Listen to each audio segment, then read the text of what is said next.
সরাসরি ছাত্র জনতার বুকে গুলি চালিয়েছে সেই পান্ডাদেরকে গ্রেফতার করা হচ্ছে না। আপনারা দেখেছেন কিভাবে তরুণরা স্বৈরাচার হাসিনার পুলিশ বাহিনীকে, ছাত্রলীগ, যুবলীগ, পান্ডা লীগকে রুখে দিয়েছে। এখনো পর্যন্ত নিত্য পণ্যের দাম কমাতে পারে নাই, অথচ আমরা দেখতে পাচ্ছি কোন কোন উপদেষ্টা বিরাজনীতিকরণের বক্তব্য দিচ্ছে। একটি দল ক্ষমতা থেকে চলে গিয়েছে, সামনে আরেকটি দল ক্ষমতায় আসলেই সিস্টেমের পরিবর্তন হবে না।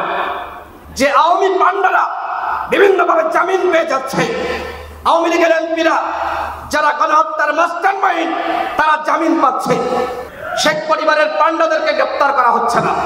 জুলাই আগস্ট গণঅভ্যুত্থানে যখন আবু সাইদ এবং চট্টগ্রামের ছাত্রদল নেতা ওয়াসিম তারা শহীদ হয়, সেদিনই সর্বপ্রথম এবি পার্টি, গণ অধিকার পরিষদ এবং এনডিএম আমরা তিনটা দল একসাথে হত্যার খবর পর সাথে সাথেই সংগ্রাম করি, প্রতিবাদ করি, বিক্ষোভ মিছিল করি। এরকম অসংখ্য প্রতিবাদ আমরা একসাথে করেছি। আমরা যারা যুগপৎ আন্দোলন করেছি, বিএনপি সহ 43-44টি দল হাসিনার বিরুদ্ধে আমরা টানা লড়াই চালিয়েছি। এই লড়াইয়ের সময় আমরা প্রত্যেকেই রাষ্ট্র সংস্কার চেয়েছি এবং এই অন্তর্বর্তীকালীন সরকার, যেটি আমাদের দীর্ঘ লড়াই সংগ্রামের ফসল, সেই সরকারও রাষ্ট্র সংস্কার করতে চাই। এখানে যে প্রামাণ্য চিত্র দেখানো হয়েছে, আপনারা দেখেছেন কিভাবে তরুণরা স্বৈরাচার হাসিনার পুলিশ বাহিনীকে, ছাত্রলীগ, যুবলীগ, পান্ডা লীগকে রুখে দিয়েছে। এই অভ্যুত্থানের যে চেতনা, প্রায় 2000 শহীদ, 30,000 আহত, তারা কেমন বাংলাদেশ চেয়েছিল? একটি নতুন বাংলাদেশ। এই নতুন বাংলাদেশ গঠন করা আমাদের সকলের দায়িত্ব। শুধুমাত্র একটি দল ক্ষমতা থেকে চলে গিয়েছে, সামনে আরেকটি দল ক্ষমতায় আসলেই সিস্টেমের পরিবর্তন হবে না।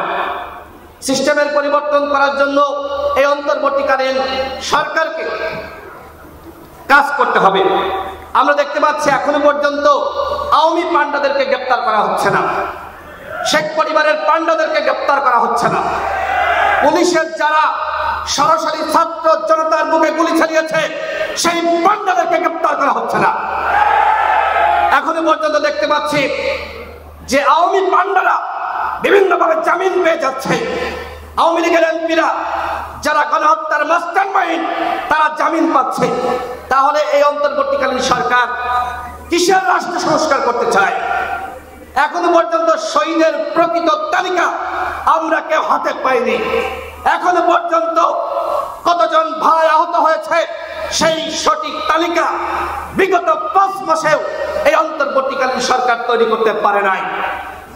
এখনো পর্যন্ত আপনারা দেখতে পাচ্ছেন জনগণ বাজারে গেলে অনেক অসহায় মানুষ, গরিব মানুষ তারা চিৎকার করছে।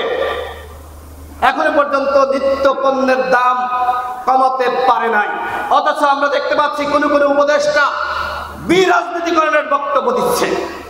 রাজনৈতিক দলগুলো 53 বছরে কিছু করতে পারে নাই, তারা বিশাল কিছু করেছে। কি করেছে? আমি তো বললাম এই 5 মাসে তারা এই কাজগুলো করতে পারত।